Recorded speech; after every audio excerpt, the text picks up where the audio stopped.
Hello and welcome to the Bottom Up Skills Podcast.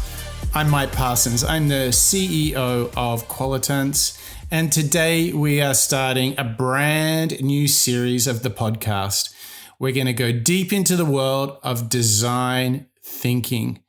And I have to tell you that when I discovered design thinking, it answered so many questions in my mind. The biggest one is, how do you know if you've really got a great product? And I feel like design thinking really answers that, particularly from a human perspective, from a desirability perspective. And so I'm really excited to start this enormous 14-part series where I've taken design thinking and just broken it down into really snackable, bite-sized pieces for you to use, for you to learn from, and maybe even give you a bit of inspiration as well. So this series, we're going to talk about case studies. We're going to go through all the different tools.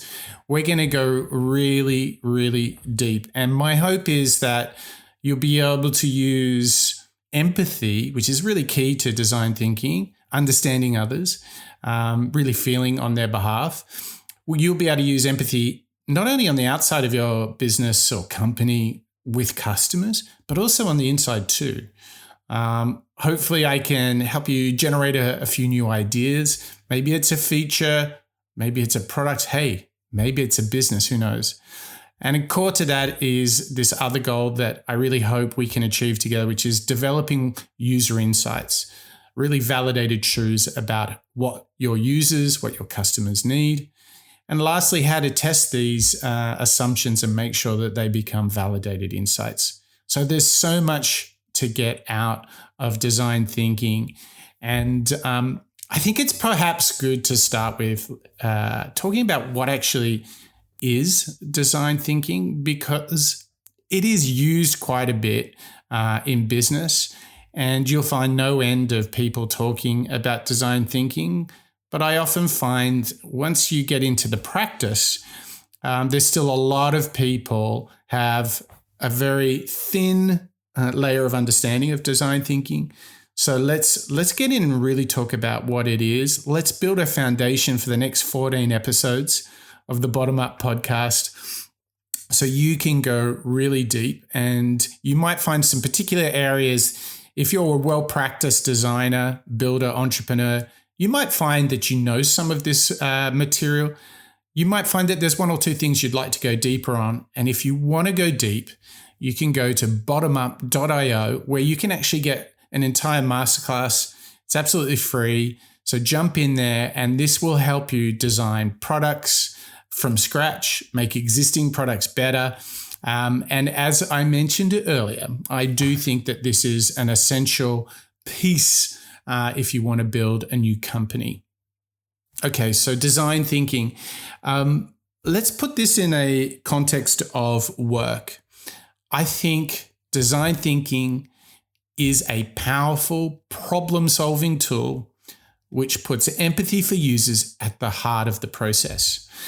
Now, the reason that this is so important is way too often when people think of a new product, feature, service, they're not really sure what problem they're solving, or even worse, they assume the problem and the solution. And design thinking is all about putting that to the test.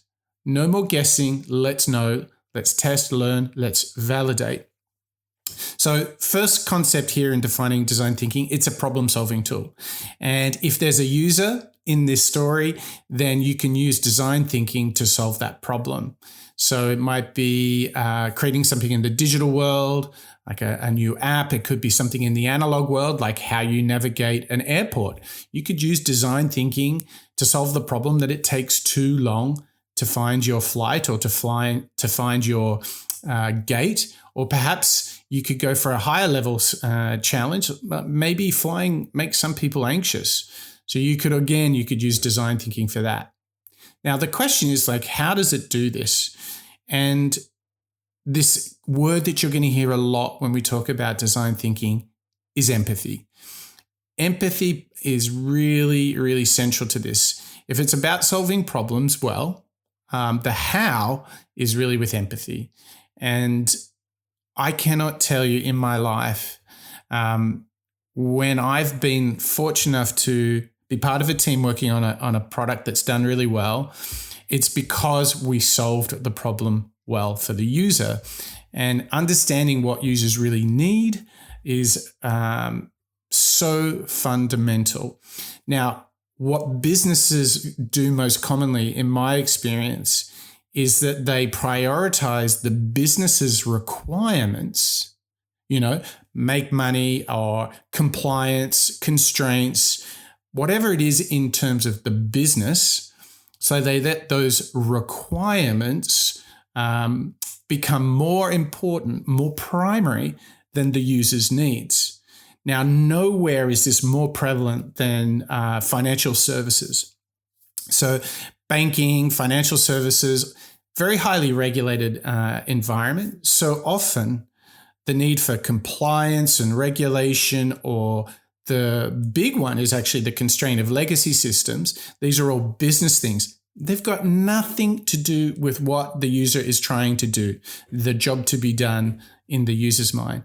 What happens is all of these business requirements dictate the product or service, whether it's, if you're at a bank, the teller experience, when you're in branch or when you're online, know your customer, GDPR, legacy systems, all those sorts of things. They just get in the way of helping the user. So this is the paradigm that design thinking addresses. Rather than letting the business requirements dominate the user experience and push down what the user actually needs, what it actually does is it prioritizes what the user needs. Because the beauty is, if you serve the user, your business can thrive too. So design thinking is fundamentally problem solving by putting users at the core. Now, there is a 5-step process that the Stanford D School has invented, which has generally become the standard for design thinking. And this 5-step process, funnily enough, it starts with empathy, naturally, empathy to get out there to understand the user, then to go in a process which uses to define their needs, ideate how you meet them, then prototype, then test. Now, there's many different variations of this theme, but in essence here, the big takeout, put the user first. This is what's key. And continually go back to the user to check in about how you might solve their problems. Now, this is the 5-step process, which is generally considered the de facto standard of design thinking. If you want to go deeper on that, check out the masterclass at bottomup.io, and you can really unpack that. But there's something else that happens on design thinking when we think about defining it. And, for me, it is the capability of design thinking to shift from a guessing paradigm to knowing, to make sure that we are solving a problem. But what design thinking can also do is to help you solve a problem, and this is key, that is worth solving. So you want to get up to the highest order of problems for users. Why? If you are solving not small, little problems, but if you solve a really big problem for a user, then guess what? They want to use this service a lot. Guess what? If you're solving a problem that's worth solving, they will pay for it. And lastly, you can actually frame the technology requirements or the analog constraints very well when you know what's viable, i.e. what the user is prepared to pay for, and also what's desirable. You found out how to unlock the aha moment, the wow moment. They really want this because this is solving a really high order problem. And therefore, you can frame the technology to do the job to unlock this problem perhaps to do it at scale, and to ensure that it is a viable problem to solve, because not every problem is worth solving. So this is where design thinking is at its best. It is about really coming to terms with what users want using this 5-step process. It's about thinking critically, no more guessing, really starting to know. And this plays in beautifully to some other practices that you can hear about on bottomup.io, which is such as lean, rapid prototyping, agile.